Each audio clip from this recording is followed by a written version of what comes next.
Hello students, our topic for today is common proverbs. Proverbs ਨੂੰ ਆਪਾਂ ਪੰਜਾਬੀ ਵਿੱਚ ਅਖਾਣ ਵੀ ਕਹਿੰਦੇ ਹਾਂ। ਤਾਂ proverbs ਕਰਨ ਤੋਂ ਪਹਿਲਾਂ ਆਪਾਂ ਉਹਦੀ definition ਪੜਾਂਗੇ। A short, well-known, pithy saying stating a general truth or piece of advice. It is based on common sense or experience. ਮਤਲਬ ਇੱਕ ਆਮ ਜੀ ਕਹਾਵਤ ਜਿੰਦੇ ਵਿੱਚ ਕੋਈ ਸਲਾਹ ਦਿੱਤੀ ਹੋਵੇ, ਜਿੰਦੇ ਵਿੱਚ ਕੋਈ ਵਿਜ਼ਡਮ ਵੀ ਹੁੰਦੀ ਹੈ ਅਤੇ ਇਹ ਕਾਮਨ ਸੈਂਸ ਜਾਂ ਐਕਸਪੀਰੀਅੰਸ 'ਤੇ ਆਧਾਰਿਤ ਹੁੰਦੀ ਹੈ। ਮਤਲਬ ਆਪਣੇ ਜਿਵੇਂ ਵੱਡੇ ਨੇ ਉਹਨਾਂ ਨੇ ਆਪਣੇ ਕਾਮਨ ਸੈਂਸ ਜਾਂ ਆਪਣੇ ਜ਼ਿੰਦਗੀ ਦੇ ਅਨੁਭਵ ਦੇ ਆਧਾਰ 'ਤੇ ਇਹ ਜਿਹੜੀਆਂ ਕਹਾਵਤਾਂ ਨੇ ਉਹ ਬਣਾਈਆਂ ਹੁੰਦੀਆਂ ਨੇ। ਇਹਨਾਂ ਦੇ ਵਿੱਚ ਕੋਈ ਨਾ ਕੋਈ ਆਪਾਂ ਨੂੰ ਮਤਲਬ ਮੋਰਲ ਲੈਸਨ ਮਿਲਦਾ ਹੈ, ਕੁਝ ਸਿੱਖਣ ਨੂੰ ਮਿਲਦਾ ਹੈ। ਜਿਵੇਂ ਹੁਣ ਆਪਾਂ ਪੰਜਾਬੀ 'ਚ ਕਹਿੰਦੇ ਹਾਂ ਜਿਹਦੇ ਘਰ ਦਾਣੇ ਉਹਦੇ ਕਮਲੇ ਵੀ ਸਿਆਣੇ। ਤਾਂ ਇੰਗਲਿਸ਼ ਵਿੱਚ ਇਹਦਾ ਜਿਵੇਂ ਮੀਨਿੰਗ ਹੈ, ਦ house hold which is rich it's stupid members are also considered intelligent. Idioms ਅਤੇ ਪ੍ਰੋਵਰਬ 'ਚ ਫਰਕ ਇਹ ਹੈ ਕਿ ਜਿਹੜੇ ਈਡੀਅਮਸ ਹੁੰਦੇ ਨੇ ਉਹਨਾਂ ਦਾ ਲਿਟਰਲ ਮੀਨਿੰਗ ਅਲੱਗ ਹੁੰਦਾ ਹੈ ਅਤੇ ਐਕਚੁਅਲ ਜਾਂ ਨੋਨ ਲਿਟਰਲ ਮੀਨਿੰਗ ਜਿਹੜਾ ਹੁੰਦਾ ਹੈ ਉਹ ਅਲੱਗ ਹੁੰਦਾ ਹੈ। ਲੇਕਿਨ ਜਿਹੜੀਆਂ ਪ੍ਰੋਵਰਬਸ ਹੁੰਦੀਆਂ ਨੇ ਉਹ ਆਪਾਂ ਜਦੋਂ ਪੜ੍ਹਦੇ ਹਾਂ ਜਾਂ ਸੁਣਦੇ ਹਾਂ, ਆਪਾਂ ਨੂੰ ਸੁਣ ਕੇ ਜਾਂ ਪੜ੍ਹ ਕੇ ਪਤਾ ਚੱਲ ਜਾਂਦਾ ਹੈ ਕਿ ਇਹਦਾ ਮੀਨਿੰਗ ਕੀ ਹੈ। ਪ੍ਰੋਵਰਬਸ ਆਪਾਂ ਨੂੰ ਆਪਣੀ ਸਪੀਕਿੰਗ ਵਿੱਚ ਜਾਂ ਆਪਣੀ ਰਾਈਟਿੰਗ ਵਿੱਚ ਯੂਜ਼ ਕਰਨੀਆਂ ਚਾਹੀਦੀਆਂ ਨੇ, ਕਿਉਂਕਿ ਇਹਦੇ ਨਾਲ ਆਪਣੀ ਸਪੀਕਿੰਗ ਅਤੇ ਰਾਈਟਿੰਗ ਜਿਹੜੀ ਹੈ ਉਹ ਇਫੈਕਟਿਵ ਬਣਦੀ ਹੈ। ਉਸ ਤੋਂ ਬਾਅਦ ਜਿਸ ਤਰ੍ਹਾਂ ਐਪਿਕਸ ਦਿਖਾਈਆਂ ਹੋਈਆਂ ਨੇ ਤੁਹਾਨੂੰ, ਇਹ ਗੈਸ ਕਰੋ ਤੁਸੀਂ ਹਿੰਦੀ ਦੀਆਂ ਪ੍ਰੋਵਰਬਸ ਨੇ ਜਿਹਨੂੰ ਆਪਾਂ ਹਿੰਦੀ 'ਚ ਲਕੋਕਤੀਆਂ ਕਹਿੰਦੇ ਹਾਂ। ਜਿਵੇਂ ਪਹਿਲੀ ਹੈ ਊਂਟ ਕੇ ਮੂੰਹ ਮੇਂ ਜੀਰਾ, दूसरी है बंदर क्या जाने अदरक का स्वाद, फिर आ गई उस तो बाद एक और एक 11, फिर उस तो बाद आ गई आ बैल मुझे मार। ਤਾਂ ਹਰ ਕੰਟਰੀ ਦੇ ਵਿੱਚ ਜਿਹੜੀਆਂ ਪ੍ਰੋਵਰਬਸ ਨੇ ਉਹ ਆਪਣੀਆਂ ਫੇਮਸ ਕੁਝ ਪ੍ਰੋਵਰਬਸ ਹੁੰਦੀਆਂ ਨੇ ਹਰ ਕੰਟਰੀ ਦੀਆਂ, ਔਰ ਕਲਚਰ ਵਾਈਜ਼ ਨੇ ਜਿਹੜੀਆਂ ਪ੍ਰੋਵਰਬਸ ਨੇ ਉਹ ਵੀ ਹੁੰਦੀਆਂ ਨੇ। ਜਿਵੇਂ ਅਸੀਂ ਸਾਡਾ ਜਿਹੜਾ ਪਿੰਡ ਹੈ ਉਹ ਉੱਥੇ ਬਾਗੜੀ ਕਲਚਰ ਹੈ, ਤਾਂ ਬਾਗੜੀ ਕਲਚਰ ਵਿੱਚ ਕਈ ਜਿਵੇਂ ਪ੍ਰੋਵਰਬਸ ਬੜੀਆਂ ਫੇਮਸ ਨੇ। ਜਿਵੇਂ ਕਹਿੰਦੇ ਨੇ ਬੋ ਸੋਨੋ ਕੇ ਕਾਮ ਕੋ ਜਕੋ ਕਾਨ ਕਤਰਾ, ਜਾਂ ਪਹਿਲੇ ਲਾਡੋ ਲਾਡ ਲੜਾਈ ਅਬ ਲਾਡੋ ਗੱਲ ਨੇ ਆਈ। ਤਾਂ ਇਸ ਤਰ੍ਹਾਂ ਕਈ ਫੇਮਸ ਪ੍ਰੋਵਰਬਸ ਨੇ ਕਲਚਰ ਵਾਈਜ਼ ਹੁੰਦੀਆਂ ਨੇ। ਅਤੇ ਇਹ ਜਿਹੜੀਆਂ ਪ੍ਰੋਵਰਬਸ ਨੇ ਇੱਕ ਜਨਰੇਸ਼ਨ ਤੋਂ ਦੂਸਰੀ ਜਨਰੇਸ਼ਨ ਤੱਕ ਹੈਂਡਓਵਰ ਹੁੰਦੀਆਂ ਨੇ। ਉਸ ਤੋਂ ਬਾਅਦ ਇਹ ਜਿਵੇਂ ਮੈਂ ਕੁਛ ਅਫਰੀਕਨ ਪ੍ਰੋਵਰਬਸ ਲਿਖੀਆਂ ਹੋਈਆਂ ਨੇ। ਪਹਿਲੀ ਹੈ rain wets a leopard's skin but doesn't wash out the spots. दूसरी है an army of sheep led by a lion can defeat an army of lions led by a sheep। ਉਸ ਤੋਂ ਬਾਅਦ ਨਾਈਜੀਰੀਆ ਦੀ ਜਿਹੜੀ ਇੱਕ ਕੰਟਰੀ ਹੈ Africa ਦੀ, ਉਹਦੇ ਵਿੱਚ ਇਹ ਦੋ ਬੜੀਆਂ ਫੇਮਸ ਪ੍ਰੋਵਰਬਸ ਨੇ। no matter how hot your anger is it can't cook yams। and ਦੂਸਰੀ ਹੈ a man doesn't go far where his corn is roasting। ਉਸ ਤੋਂ ਬਾਅਦ ਇਥੋਪੀਆ ਦੀਆਂ ਬੜੀਆਂ ਫੇਮਸ ਪ੍ਰੋਵਰਬਸ ਨੇ। no matter how many times you wash a goat it will still smell like a goat। ਉਸ ਤੋਂ ਬਾਅਦ ਹੈ ਜਿਵੇਂ a good name is better than a good perfume। ਉਸ ਤੋਂ ਬਾਅਦ ਘਾਨਾ ਦੀ ਇੱਕ ਬੜੀ ਫੇਮਸ ਪ੍ਰੋਵਰਬ ਹੈ it is better to be a lion for a day than a sheep all your life। Pakistan ਦੀ ਇੱਕ ਬੜੀ ਫੇਮਸ ਪ੍ਰੋਵਰਬ ਹੈ ਜਿਹਨੇ ਲਾਹੌਰ ਨਹੀਂ ਵੇਖਿਆ ਉਹ ਜੰਮਿਆ ਹੀ ਨਹੀਂ। Means one who has not seen Lahore has not been born yet. ਆਓ ਹੁਣ ਆਪਾਂ ਆਪਣੇ ਸਿਲੇਬਸ ਵਾਈਜ਼ ਜਿਹੜੀਆਂ ਇੰਗਲਿਸ਼ ਦੀਆਂ ਪ੍ਰੋਵਰਬਸ ਨੇ ਉਹ ਕਰਾਂਗੇ। ਤਾਂ ਪਹਿਲੀ ਹੈ ਅ ਫੂਲ and his money R ਸੂਨ ਪਾਰਟਿਡ।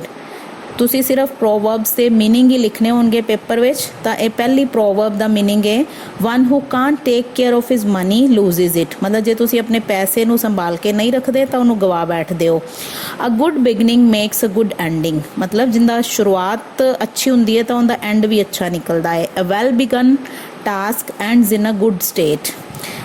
Next is a house is not a home. Actually house ਅਤੇ ਹੋਮ ਆਪਾਂ ਨੂੰ ਦੇਖਣ ਨੂੰ ਦੋਨੋਂ ਸੇਮ ਵਰਡ ਲੱਗਦੇ ਹੈ, ਲੇਕਿਨ there is a difference between house and home. House ਹੁੰਦਾ ਕੋਈ ਵੀ ਬਿਲਡਿੰਗ ਜਿਹੜੀ ਕਿ ਇੱਟਾਂ ਦੀ ਬਣੀ ਹੁੰਦੀ ਹੈ। ਹੋਮ ਜਿਹੜਾ ਕਿ ਜਿਸ ਦੇ ਵਿੱਚ ਘਰ ਦੇ ਮੈਂਬਰਸ ਰਹਿੰਦੇ ਨੇ ਉਹਨਾਂ ਦੇ ਨਾਲ ਹੋਮ ਬਣਦਾ ਹੈ। A home is known by real love and affection and not by walls alone. Next is a journey of 1,000 miles begin with a single step means कुछ भी तुसी शुरू करना है तो उनकी पहला तुहानू एक शुरुआत करनी पएगी। Every huge project has a humble beginning. Next is a little knowledge is a dangerous thing means lesser knowledge leads to damage मतलब किसी चीज़ की आपां नू नॉलेज घट होएगी तो उनका नुकसान ही हुंदा है। A new broom sweeps clean. Broom means झाड़ू। And the meaning है a fresh leader or administration gets rid of the old and brings in new ideas and personal मतलब ਜਦੋਂ ਵੀ ਕੋਈ लीडर नवा आंदा है तो वो अपने नवे ideas ते नवे personal लैके आंदा है। नैक्सट इज़ अ पैनी सेव्ड इज़ अ पैनी अर्नड मतलब ਇੱਥੇ ਆਪਾਂ ਨੂੰ ਸੇਵਿੰਗ ਕਰਨ ਦੀ ਸਲਾਹ ਦਿੱਤੀ ਹੈ। Saving is as important as earning. Next a picture paints 1,000 words ਮਤਲਬ ਕੋਈ ਵੀ ਪਿਕਚਰ ਹੁੰਦੀ ਹੈ ਜਦੋਂ ਆਪਾਂ ਨੂੰ ਦੇਖਦੇ ਹਾਂ ਤਾਂ ਬੋਲਦੀ ਹੈ ਕਿ ਉਹਦੇ ਵਿੱਚ ਕੀ ਹੈ। A picture speaks the mind of the painter. A problem shared is a problem halved ਮਤਲਬ ਜਦੋਂ ਆਪਾਂ ਕਿਸੇ ਨਾਲ ਦੁੱਖ ਵੰਡਨੇ ਆ ਤਾਂ ਅੱਧਾ ਹੋ ਜਾਂਦਾ ਹੈ। A work or job may be very difficult but if many hands together solves it it becomes easier and the ਇਹ ਵੀ ਮੀਨਿੰਗ ਹੈ ਵੀ ਕੰਮ ਜੋ ਤੁਹਾਨੂੰ ਔਖਾ ਚਾਹੇ ਲੱਗੇ ਲੇਕਿਨ ਜਦੋਂ ਕੰਮ ਕਰਨ ਵਾਲੇ ਜ਼ਿਆਦਾ ਹੋ ਜਾਂਦੇ ਨੇ ਤਾਂ ਇਹ ਕੰਮ ਸੌਖਾ ਹੋ ਜਾਂਦਾ ਹੈ।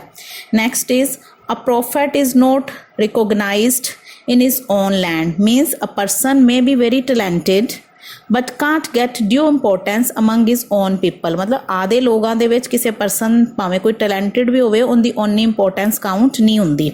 Next is a rolling stone gathers no moss means a person who never settles anywhere will never do well मतलब ਜਿਹੜਾ ਬੰਦਾ ਕਿਤੇ ਸੈਟਲ ਨਹੀਂ ਹੁੰਦਾ ਉਹ ਕੁਝ ਨਹੀਂ ਕਰ ਸਕਦਾ।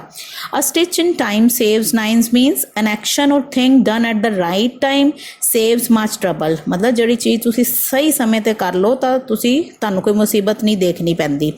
A volunteer is worth 20 pressed person means a man who does the job willingly is certainly better than many of these persons upon whom the work is thrust upon ਜਿਸ ਤਰ੍ਹਾਂ ਆਪਾਂ ਸਕੂਲ 'ਚ ਵੀ ਕਿਸੇ ਨੂੰ ਪੁੱਛਨੇ ਆ ਬੱਚਿਆਂ ਨੂੰ ਕਿ ਇਹ ਕੰਮ ਕੌਣ ਕਰੇਗਾ ਲੇਕਿਨ ਜਿਹੜੇ ਬੱਚੇ ਆਪਣੀ ਮਰਜ਼ੀ ਨਾਲ ਕਹਿੰਦੇ ਨੇ ਕਿ ਅਸੀਂ ਕੰਮ ਕਰਾਂਗੇ ਤਾਂ ਉਹ ਬੈਟਰ ਹੁੰਦਾ ਕਿ ਅਸੀਂ ਜ਼ਬਰਦਸਤੀ ਕਿਸੇ ਤੋਂ ਕੰਮ ਕਰਵਾਈਏ। Next is action speaks louder than words मतलब one is judged by what he does and not by what he says ਜੋ ਤੁਸੀਂ ਕਹਿੰਦੇ ਹੋ ਉੱਥੋਂ ਨਹੀਂ ਤੁਹਾਡਾ ਪਤਾ ਚੱਲਦਾ ਜੋ ਕਰਦੇ ਆ ਆਪਾਂ ਉੱਥੋਂ ਪਤਾ ਚੱਲਦਾ ਹੈ। all that glitters is not gold means appearances generally devise people मतलब ਦੇਖਣ ਨੂੰ ਕੁਝ ਹੋਰ ਲੱਗਣਾ ਲੇਕਿਨ ਹੋਣਾ ਕੁਝ ਹੋਰ। all work and no play makes Jack a dull boy means ਆਪਾਂ ਨੂੰ ਕੰਮ ਕਰਨ ਦੇ ਨਾਲ ਨਾਲ ਖੇਲਣਾ ਵੀ ਜ਼ਰੂਰੀ ਹੈ। A man can not achieve the best by overwork recreation is also necessary. An apple a day keeps the doctor away a person who takes fruit as an apple per day keeps healthy and doesn't need to take medicine. As you sow so shall you reap as your actions will be the same kind of reward will be received by you ਜਿਸ ਤਰ੍ਹਾਂ ਦੇ ਕੰਮ ਕਰੋਗੇ ਉਹਦਾ ਹੀ ਤੁਹਾਨੂੰ result ਮਿਲੇਗਾ। barking dogs seldom bite those who boast and talk too much of themselves are of low and weak might मतलब ਜਿਹੜੇ ਜ਼ਿਆਦਾ ਆਪਣੇ ਬਾਰੇ ਬੋਲਦੇ ਨੇ ਉਹਨਾਂ strength ਘੱਟ ਹੁੰਦੀ ਹੈ। beggars can't be choosers मतलब a person who depends on others can't have anything of his own choice। better safe than sorry it is better to take precautions than to be regretful मतलब कोई काम करन तो पहले ही precautions लो कि बाद ਤੁਹਾਨੂੰ sorry feel करना पवे। birds of a feather flock together means persons of the same caliber and position like or mix more with each other। blood is thicker than water means human can depend more on a person of the same parentage even after generation they have a natural binding। boys will be boys young boys and sometimes grown-up men occasionally behave in a childish way। charity begins at home means a person's first duty is to care and help for his or her own family।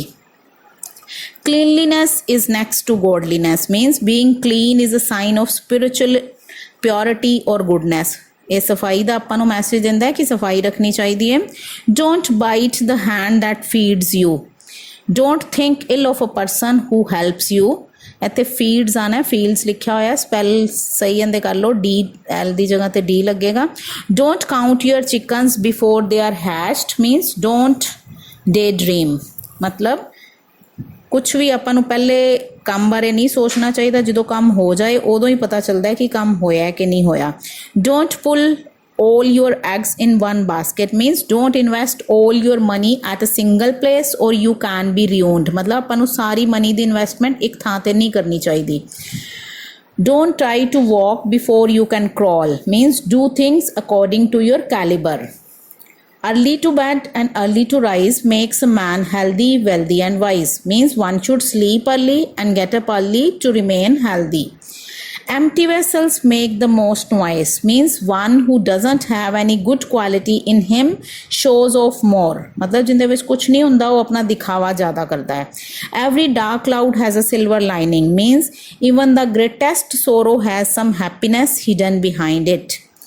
Everybody wants to go to heaven but nobody wants to die means everyone wants luxuries in life but no one wants to work for them। Fools rush in where angels fear to tread means the inexperienced do something that more informed people would avoid। Fortune favor the brave means God helps those who dare। God helps those who help themselves means one has to do his work। Self-help is best help। Handsome is as handsome does means beauty lies in action not in physical appearance। Second last is haste makes waste। If you do a job in hurry it can be spoiled। And last one is history repeats itself means man does what his ancestor did। So these are all your proverbs। Thank you।